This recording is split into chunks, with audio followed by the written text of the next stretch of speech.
Prohibition.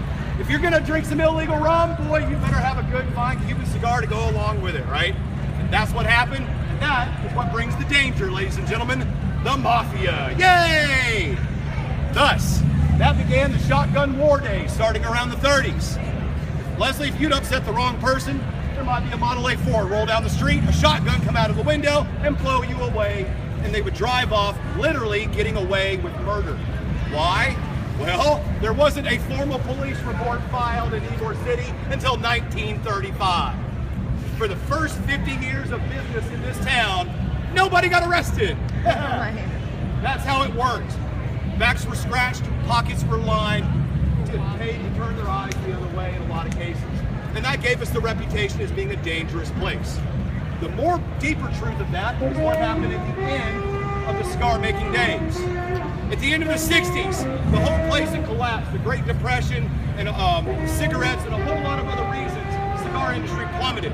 People left to find other work. Starting in the 60s, it was almost 90% vacant in any given year, all the way through the 80s. Vagrancy, homelessness, drug abuse, crime was off the charts. That is why Ybor has the reputation as being a dangerous place. The reality is now look around. There's been a strong revival. It's become kind of a party town. It's a wonderful place to be. I know, you all are looking at me like deers in the headlights, like, yeah, get on with it, man, because we're here to talk about ghosts. All right, let's get to it. Mr. Ybor's cigar display case that he took to the World's Fair in Chicago in 1893, 2 years before he passed away. Now, has anybody read the book, The Devil in the White City? Charlie, very good. How did I know the man, based on history, read the book? Okay. The Devil in the White City is beyond fascinating, folks. Even if you're not a strong reader or don't like to read books, go get this book. It is a weekend read and it's awesome. It's a two-aspect book. One, about the building of the World's Fair. This is where we meet Mr. Ferris, who built the giant Ferris wheel and created the Midway, which we now have at every fair and festival across the world, almost everywhere we go, right? So part of it is about the building of the World's Fair, but the other half of it is about the most heinous man that ever lived. His name was H.H. Holmes. H.H. Holmes was possibly the greatest sociopathic serial killer we've ever known. It is estimated that he killed over 200 young women in a 4-month stretch at the World's Fair. He built a fake drugstore. Well, it wasn't really fake because he was selling drugs, but he wasn't a real druggist. But he built apartments on top.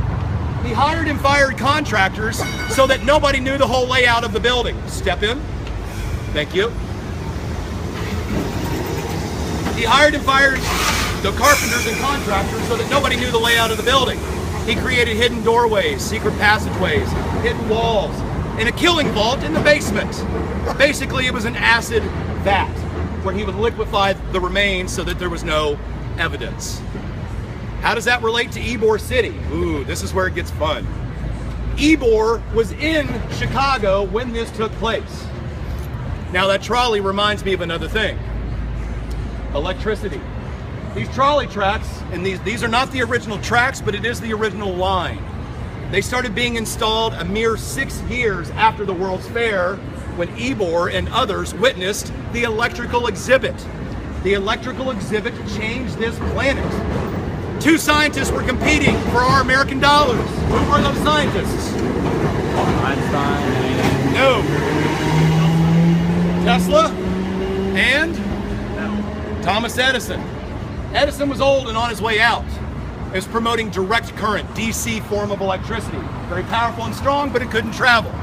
Nikola Tesla, being the genius that he was, had developed alternating current and was working for Westinghouse. All the news and information about electricity comes back with Mr. Ybor and others. Those cast iron lights and these trolley tracks started to being developed quicker than almost every other major metropolitan city in the United States because of the information they brought back. The information of the serial killer, the information of electricity, all come back to Ybor City and had one massive impact on one young man that I will finish telling you about a little bit later in the tour. Goddess of Ybor City. Her name was Conchita. Conchita, again, he's 30, married with 5 daughters, and Conchita is 14. Now, she wasn't a girl in 1927. 1927, life expectancy was around 45 or 50. She was a young woman. Society expected her to get married, have children, and keep the city growing. That's the whole point. But if anybody had dollar signs, it was her. And by the way, she was well aware that they called her the goddess for good reason. She was all that, a bag of chips, and the dill pickle on the side, y'all. She was a hot one, I ain't gonna lie. No doubt about it. But I don't know what exactly Jorge Reyes said to her, but she proceeds to date him behind his wife's back for 2 years. Come on, folks. So for 2 years, he's seeing Conchita. And then the unthinkable takes place. She's 16. He gets down on one knee and proposes marriage. She says yes. We're approaching 1930. What was the divorce rate in the U.S. in 1930? There wasn't one. We actually found evidence, hard paper evidence. Get this, Charlie, not kidding. Jorge Reyes went over to the courthouse, paid a judge to sign divorce paperwork in 1930. Divorces his wife, leaves his $5 without a father, marries Conchita, and then purchases the entire coffee roasting house to make the whole thing his surgical clinic. Here's where it gets even more fun. This door led to the general store, basically, of the coffee roasters. They had a counter with a glass wall to do transactions and business. He left the glass wall and created a viewing room so everybody in Ybor City could come in and watch surgery. Yay!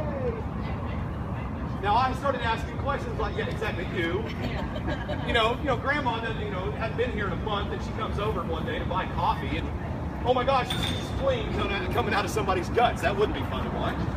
So why did he do that? 2 reasons. First, Cubans were extremely superstitious people. They thought at first this guy was trying to be a killer. He needed to prove that he was trying to heal, not kill.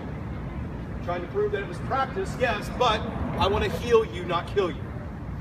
But he got their attention by putting his young wife on display in front of the window. She was known as the goddess. So he made her his anesthesiologist. Basically what he did was he put a chloroform rag in her hand and said, here, you knock him out, I cut him open. That's what happened. Who knows who Ferdy Pacheco is? Ybor City began. Right across the street. Before you ask, yes, it is the Church of Scientology. They always have an open house and all are welcome if you want to go ask your own questions. But that was Mr. Ybor's factory, ladies and gentlemen. Now this is a little deceptive because this is just one of 3 structures that make up the entire factory. This building takes up this portion and this was the rolling room. Behind it was the courtyard. And on the other end of the block is another building which was the sorting rooms where the tobacco was sorted out to create the different brands of cigars. And on the front of the street, there's a whole other building where all of the tobacco and imports would come in off the ships to be uncrated and unpacked.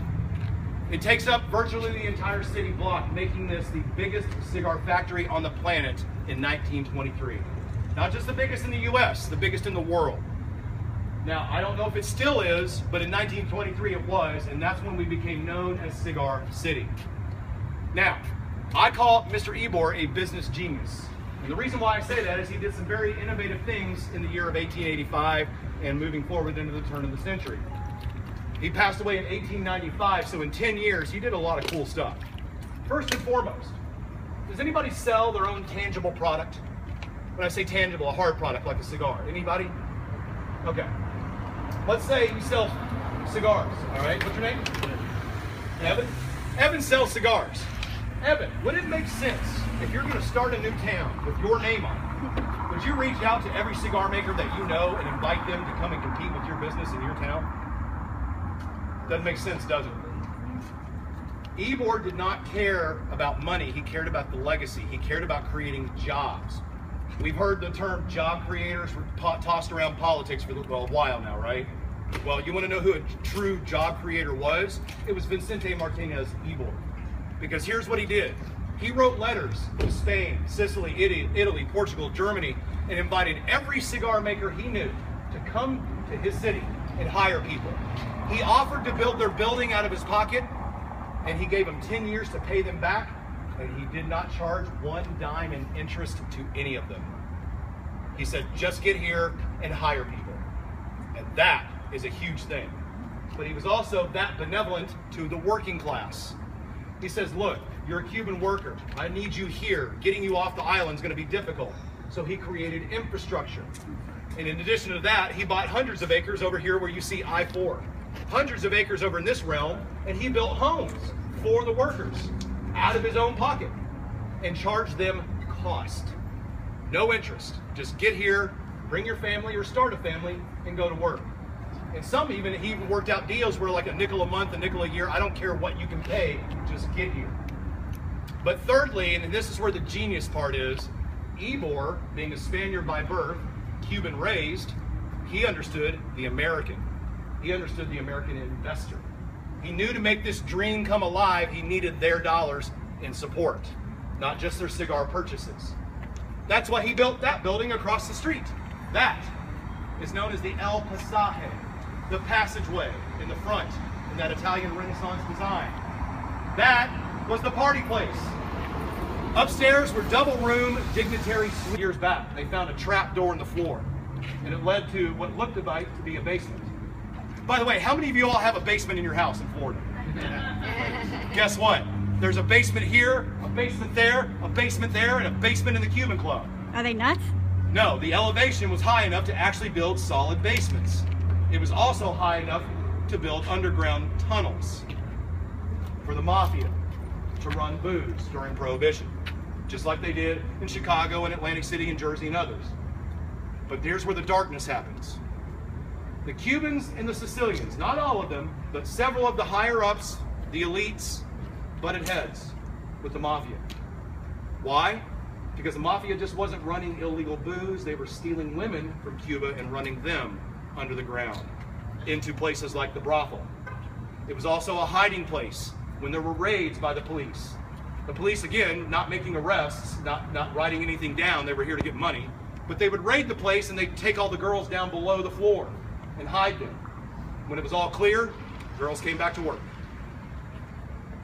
But they could only use the tunnels when the tide of the ocean was out. The tunnels went all the way to Tampa Bay, over 1.5 miles of tunnel systems. Largely closed now, not a joke, but you still can access points of them through the sewers behind King Corona and here in Ybor City. I thought it was just a story. I didn't know they were true. It's not a story. Actually happened. So my supposition is this. Who's paying attention to the tide schedule from the mafia? Do you want to guess at how many people died under the city streets in Ybor? You can't guess. We have no idea, but a lot. Now, I told you a little bit about the World's Fair in 1893, and this is where that story all comes together. It's about this building. You're leaning again, voted a room in the back of his house to the study of electricity. And here's a factoid for you that kind of blows my mind still. Ramon Avellanal had one of the first 5 U.S. patents accepted by the government for turn signals on automobiles, developed right here in Ybor City. You should find that terribly ironic if you've ever driven in Florida, because nobody uses the turn signals till to this day. But a Spanish immigrant created the turn signal accepted patent by the government. So he tinkers with electricity. In 1903, 10 years after the World's Fair, he gives birth to his final child, a boy named Jose Luis Avellanal, who almost immediately started exhibiting extremely strange behavior. At the age of 5, 6, 7 years old, right here on this sidewalk and over in their neighborhood where their house was, his father and many neighborhood people found Jose Luis cutting open animals, studying them, watching them die. Oh, Dad, I just want to see how they work. Zero remorse for killing a living creature. Could be a neighborhood dog or a cat, rat, whatever he could find. When he was 8, he shot his neighbor in the face with a pellet gun because he was bothering him. Blinded the kid for life. Tried to kill him. But when he was 12, changed everything. Now, since you've read the book The Devil in the White City, Charlie, tell me what was Thomas Edison's greatest invention ever? Thomas Edison's greatest invention. Everybody says 100% of the time Thomas Edison's greatest invention was a light bulb. I call BS. That's what our history books tell us.